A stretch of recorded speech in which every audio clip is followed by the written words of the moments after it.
Le Premier ministre revient auprès de 20 minutes sur la réforme de la SNCF adoptée ce jeudi par le Parlement. Édouard Philippe trouve curieux que les syndicats maintiennent l'appel à la grève alors que la loi a été votée. Il a également maintenu la position de la France sur l'Aquarius, le navire à bord duquel plus de 600 migrants ont été sauvés en mer Méditerranée. Après 3 mois de débat et de grève, la réforme du rail a été adoptée définitivement ce jeudi par le Parlement. Le gouvernement a réussi à faire approuver la transformation de la SNCF en société anonyme, le calendrier de l'ouverture à la concurrence des lignes de train et la fin du recrutement au statut de cheminot. Dans son bureau de Matignon, où il a reçu 20 minutes ce jeudi, Édouard Philippe ne cache pas sa satisfaction d'avoir mené à bien ce chantier en respectant la méthode et le calendrier qu'il s'était fixé. Alors que l'intersyndicale appelle à poursuivre la grève, le Premier ministre estime qu'elle est dans la surenchère et risque de ne plus être comprise du tout par les Français. La réforme de la SNCF a été adoptée définitivement par l'Assemblée et le Sénat.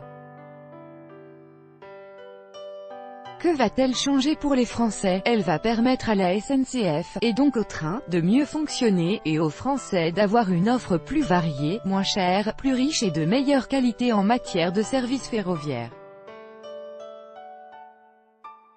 Pourquoi cette réforme? Parce qu'on constate, comme un très grand nombre de Français, que le service ferroviaire se dégrade depuis longtemps. Sauf sur les très grandes lignes TGV, de métropole à métropole, où le service est de très bonne qualité mais cher. Nous voulons améliorer le service avec l'ouverture à la concurrence, la transformation de la SNCF, et la fin du recrutement au statut. La discussion a été complète et très riche à l'Assemblée nationale et au Sénat. 80% des députés et 70% des sénateurs l'ont approuvé, bien au-delà de notre majorité, c'est énorme. J'en suis fier. Nous avons fait exactement ce que nous avions dit, avec la méthode et dans le calendrier que nous nous étions fixés. Vous parlez d'un service moins cher grâce à l'ouverture à la concurrence. Cela veut dire que le prix des billets n'augmentera pas? Nous avons regardé le modèle allemand. Pas parce qu'il est allemand, mais parce qu'il nous semble proche de la réalité française. Sur beaucoup de trajets, le prix des billets a diminué, ça dépend des lignes. Mais je ne suis pas là pour faire l'offre commerciale de toutes les entreprises qui vont être en concurrence dans le système ferroviaire. En Angleterre, l'ouverture à la concurrence a entraîné une hausse du prix des billets de train. Il peut y avoir des hausses de prix sur certaines lignes, mais le plus souvent, il y a des baisses. Ce qui m'intéresse, c'est l'élargissement de l'offre ferroviaire. Plus d'offres locales, plus d'offres de services, avec des gammes de prix plus diverses et davantage de petits prix. Édouard Philippe, dans son bureau à Matignon, le 14 juin 2018, lors d'une interview avec 20 minutes. Jacques 8, si pas sur l'offre, pensez-vous que l'État a offert assez de garanties pour l'avenir des petites lignes, qui va incomber aux régions? Il serait absurde d'imaginer que l'État, que le Premier ministre dans son bureau à Paris, puisse savoir quelle petite ligne est indispensable et quelle autre doit être, le cas échéant, fermée. Ces réflexions doivent venir du terrain. C'est une discussion entre les entreprises ferroviaires, qui exploitent des lignes, et les régions, qui définissent des plans de mobilité. Pour les lignes interrégionales, il peut y avoir des sujets spécifiques à traiter entre les régions, les entreprises et l'État. C'est comme ça que ça se passera, dans une approche très pragmatique et proche du territoire. Le gouvernement a rencontré plusieurs fois les syndicats de la SNCF. Pourtant, le texte n'a pas évolué sur les points de discorde, alors que l'entreprise a connu sa grève la plus longue depuis 30 ans. Est-ce qu'aujourd'hui faire grève sert à quelque chose? Nous avons été fermes sur les grands objectifs, mais cela n'a pas empêché le texte d'évoluer. On est passé d'un projet d'ordonnance à une loi définitive. C'est une grande différence. Sur toute une série de dispositions relatives aux garanties des cheminots, on a ouvert la porte à la discussion avec les organisations syndicales. Certaines ont saisi l'opportunité, la CFDT et l'UNSA, et un certain nombre de leurs demandes ont été prises en compte. Donc le texte a été enrichi. L'intersyndicale a appelé à poursuivre la grève jusqu'au 28 juin. Déplorez-vous cette annonce? Il y a le bac qui arrive. Il y a les vacances qui arrivent. Et il y a des Français qui ont envie de prendre le train sans galérer après cette longue grève. Je pense que ceux qui sont dans une forme de surenchère, alors que la loi a été votée, risquent de ne plus être compris du tout par les Français. Qu'est-ce que vous ferez si la grève se poursuit? La grève est un droit constitutionnel. Il n'est pas question d'interdire à quiconque le droit de faire grève. Mais faire grève, c'est aussi prendre ses responsabilités. Quand la loi est votée, elle doit être appliquée. Faire grève contre une loi, dans une démocratie, c'est curieux. Surtout quand le gouvernement, l'État, et donc les Français, s'engagent à payer 35 milliards d'euros de dettes supplémentaires pour permettre à l'entreprise de mieux fonctionner et de se développer. Il y a un moment où il faut entendre ce que les Français ont à dire. Et les Français aimeraient que cette grève se termine. L'État va reprendre 35 milliards d'euros de dettes. Gérald Darmanin a dit que cela n'entraînera pas de hausse d'impôts, ni de nouvel impôt. Vous le confirmez? Oui. Va-t-il donc falloir trouver 35 milliards d'euros d'économies supplémentaires? Non. La dette sera remboursée, progressivement, selon un calendrier spécifique. La dette n'est pas remboursable en une année, cela se fera sur des dizaines d'années. Nous l'intégrons dans le programme de remboursement de l'État. Bien entendu, cela aura un impact sur les comptes de l'État. Le déficit de la SNCF peut, dans la phase de transition, s'imputer sur le déficit de l'État.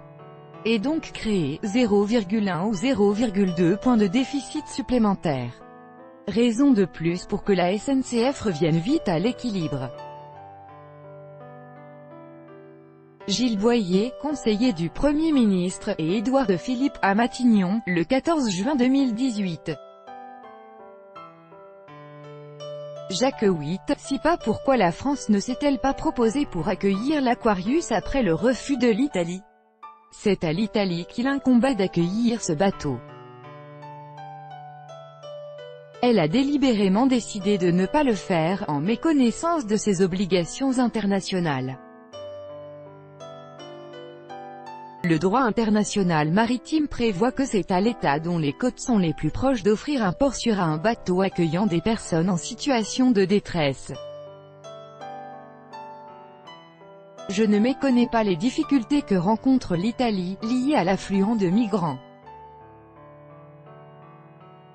C'est une problématique à laquelle l'Europe entière a essayé de trouver des réponses qui sont à l'évidence insuffisantes. J'entends ceux qui disent que nous aurions dû accueillir l'Aquarius, mais en l'occurrence l'Espagne l'a fait. Nous avons proposé notre aide aux Espagnols et nous allons continuer à travailler à des solutions durables, notamment en aidant les pays d'origine des migrants et en stabilisant la situation en Libye. Et si l'Espagne n'avait pas accueilli le bateau, je ne place pas dans cette hypothèse. Sur l'Aquarius, l'Italie a engagé un bras de fer avec les Européens. Nous ne voulons pas faire monter les enchères. Sur l'immigration et l'asile, l'écologie et les aides sociales, on entend de plus en plus les voix divergentes au sein de votre majorité. Peut-elle tenir pendant tout le quinquennat? Oui, car elle est cimentée par la philosophie et les engagements portés par le président de la République. Même si elle est faite d'hommes et de femmes qui viennent d'horizons politiques et professionnels différents, il y a une volonté commune d'être à la hauteur de ces engagements. C'est un sentiment extrêmement fort au sein de la majorité parlementaire. Il y a des expressions, des sensibilités, des interrogations et c'est sain. Si elle n'existait pas, vous diriez que c'est une majorité de godillots. Elle est soudée et va mettre en œuvre les engagements du président de la République, je n'ai aucun doute là-dessus. Un concert du rappeur Medine, prévu en octobre au Bataclan, est au cœur d'une polémique. Le ministre de l'Intérieur n'a pas exclu une interdiction. Y êtes-vous favorable? Il y a beaucoup de questionnements sur la liberté d'expression. C'est normal, on vit une période marquée par des tragédies et des menaces. Le Bataclan ne sera plus jamais une salle comme les autres. On a le droit d'être choqué par des textes, des prises de position, des provocations. Il m'arrive aussi d'être choqué. Mais la seule façon de régler ces questions de liberté d'expression, d'émotion, de colère, c'est la loi. Et elle prévoit, s'agissant de concerts ou de caricatures, des conditions très précises pour l'interdiction. Et de telles interdictions sont très rares. 3 économistes ayant participé au programme d'Emmanuel Macron ont récemment critiqué la politique sociale mise en œuvre par le gouvernement. Est-ce que vous assumez de mener une politique de droite? Je suis là pour mettre en œuvre les engagements du président, pas pour faire une politique de droite ou de gauche, ou dire si je suis de droite ou de gauche. D'ailleurs, sur le fond, ces économistes disent que le problème est moins dans l'équilibre des mesures que dans l'équilibre des incarnations. En matière de politique sociale, nous voulons, au nom de la justice sociale, savoir si les aides distribuées sont efficaces. Si c'est le cas, très bien, pourquoi les changer? Si ce n'est pas le cas, quelle honte de ne rien changer. Par exemple, 40% des bénéficiaires du RSA ne bénéficient d'aucun accompagnement vers l'activité. On voit bien que ça ne marche pas. Sur la santé, le reste à charge est absolument considérable pour les lunettes, les soins dentaires ou les prothèses.